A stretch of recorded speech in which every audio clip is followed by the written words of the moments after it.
Olá! Hoje a gente mergulha em Lucas capítulo 6. E olha, já começa com bastante ação, né?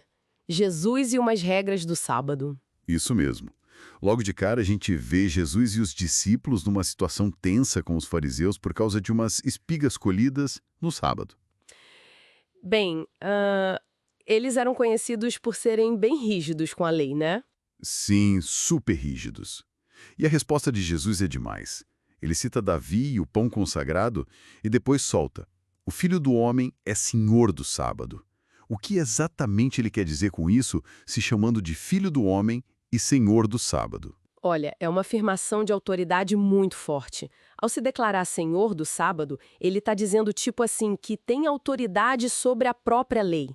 Não para anular, mas para dizer que a necessidade humana, a compaixão, isso vem primeiro. Entendi. Como ele mostra logo depois, curando aquele homem da mão atrofiada. Ele pergunta: no sábado pode fazer o bem ou o mal, salvar ou destruir? É uma provocação direta. E essa provocação deixou os líderes religiosos furiosos, né? O texto diz que eles começaram a discutir o que fazer contra Jesus.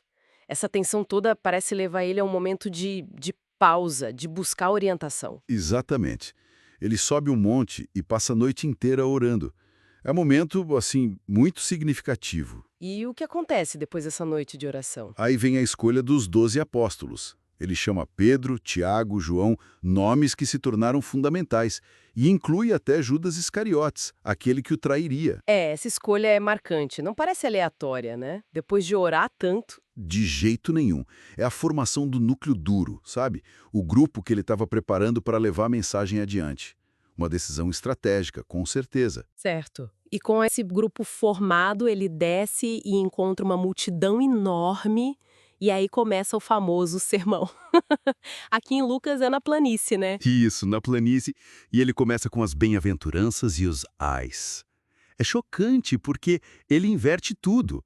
Bem-aventurados vocês, os pobres, e logo depois, mas ai de vocês, os ricos. É uma reviravolta total nos valores que a gente geralmente ouve, né? Ser pobre, chorar, ser odiado como bênção, e ser rico e popular como aviso. Precisamente. É uma subversão completa. O texto sugere que o reino de Deus pertence aos que estão em desvantagem agora. E para quem está confortável, fique o alerta. Essa situação não é garantia final de nada. Pelo contrário. Desafia aquela ideia de que prosperidade material é sempre sinal de bênção divina. E fica ainda mais radical. Amem os seus inimigos, façam o bem aos que os odeiam. Nossa, e a parte de se alguém lhe bater numa face, ofereça-lhe também a outra. Isso parece quase impossível na prática. Qual a lógica por trás disso no texto? É um chamado, assim, extremo à misericórdia. A ideia é refletir o caráter do próprio Deus, que o texto descreve como bondoso até para com os ingratos e maus. Não é só sobre retribuir o bem que recebe, porque, como ele diz, até os pecadores amam quem os ama. Entendi. É ir além do básico. Isso. E é interessante notar o foco na ação. Façam o bem, emprestem sem esperar retorno. Talvez mais do que controlar o sentimento, que é difícil, o foco é no que se faz. A regra de ouro, façam aos outros o que querem que lhes façam, meio que resume essa ética prática. Faz sentido essa ênfase na ação. E ele continua nessa linha quando fala sobre não julgar, usando aquela imagem bem forte do cisco no olho do outro e a trave no próprio olho, né? Exato. E depois fala das árvores e dos frutos. A árvore boa dá fruto bom, a árvore má dá fruto ruim. Como essas duas ideias se ligam? Elas ligam o interior com o exterior de forma muito direta. Julgar o outro hipocritamente mostra um problema interno, uma trave. Assim como as ações, as palavras, os frutos, eles revelam o que está lá dentro, no coração. Ah, como ele diz, a boca fala do que está cheio o coração. Exatamente isso. Não adianta só a aparência. A fonte, o interior, é que determina a qualidade do que a gente produz na vida. E para fechar o capítulo, tem aquela parábola bem conhecida. Os dois homens que construíram casas. Um ouviu e fez o que Jesus disse e construiu na rocha.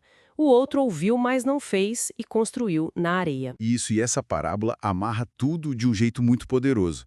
Ela volta lá no começo, na questão do sábado, e passa por todo o sermão.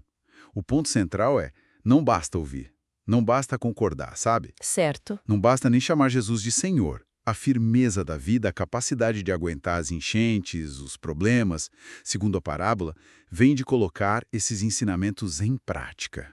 Amar o inimigo, não julgar, ser misericordioso, a obediência ativa é o que forma a base sólida. Então, resumindo, Lucas 6 mostra Jesus redefinindo a lei com foco na misericórdia e compaixão, formando seu time principal, digamos assim, e estabelecendo uma ética, nossa, super exigente, baseada nesse amor radical e na coerência entre o que se acredita e o que se faz. Perfeito. A ênfase no fazer, nos frutos, na construção sobre a rocha, deixa muito claro. Na visão desse texto, a resposta genuína aos ensinamentos dele é a ação que transforma a vida. Fica então uma reflexão valente, né? Se a solidez que o texto fala depende de fazer essas coisas, amar quem nos odeia, não julgar apressadamente, oferecer a outra face, como seria colocar isso em prática hoje? Especialmente quando a gente enfrenta oposição clara ou injustiça. É algo para pensar, com certeza.